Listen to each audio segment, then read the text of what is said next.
ఆ నలుగురిని ఒక ఆలోచన ఏకం చేసింది. అనుకున్నదే తడవుగా తమ ఆలోచనను ఆచరణలో పెట్టారు. ఆ తర్వాతే వారి ఆలోచన ఆ నలుగురిని జైలుకు పంపించింది. ఇంతకీ వారెవరు? వారు చేసిన ఆ తప్పుడు ఆలోచన ఏంటి? Watch it.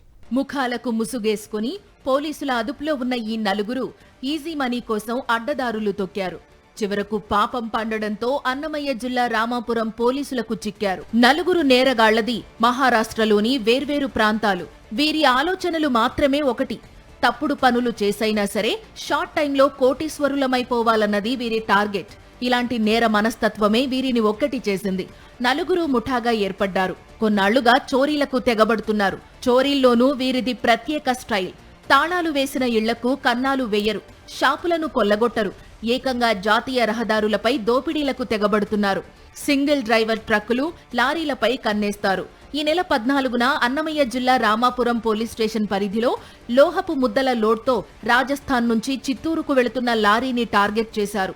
తమ ఓన్ వెహికల్ స్కార్పియోలో వెంబడించి లారీని ఆపారు. డ్రైవర్పై దాడి చేసి లారీని అపహరించారు. బాధిత లారీ డ్రైవర్ ఇచ్చిన ఫిర్యాదుతో రామాపురం పోలీసులు బృందాలుగా విడిపోయి రాబరీ గ్యాంగ్ కోసం వేటాడారు. మజ్జిగవాళ్లపల్లి గంగమ్మ గుడి రోడ్డు సమీపంలో లారీని, స్కార్పియో వాహనాన్ని గుర్తించారు. 5 సెల్ ఫోన్లను స్వాధీనం చేసుకున్నారు. మజ్జిగవాళ్లపల్లి గంగమ్మ గుడి దగ్గర ఈ యొక్క ముద్దాయిలు వాళ్ళ యొక్క వాహనంలో, తర్వాత ఈ ట్రక్ వెహికల్ ఇదంతా పెట్టుకొని ఉన్నారనే సమాచారంతో వెళ్లి వాళ్ళని అరెస్ట్ చేయడం జరిగింది.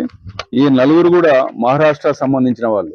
ఈ నలుగురు ఎవరైతే దొంగలు ఉన్నారో, ఈ యొక్క రాబరీ చేసిన వాళ్ళు, రాజ్పుత్రు మల్లారి షిండే అనే వ్యక్తి, ఇతందే ఆ వాహనం కూడా ఇతను ఓనరు. ఈ స్కార్పియో వాహనానికి ఇతనే ఓనరు.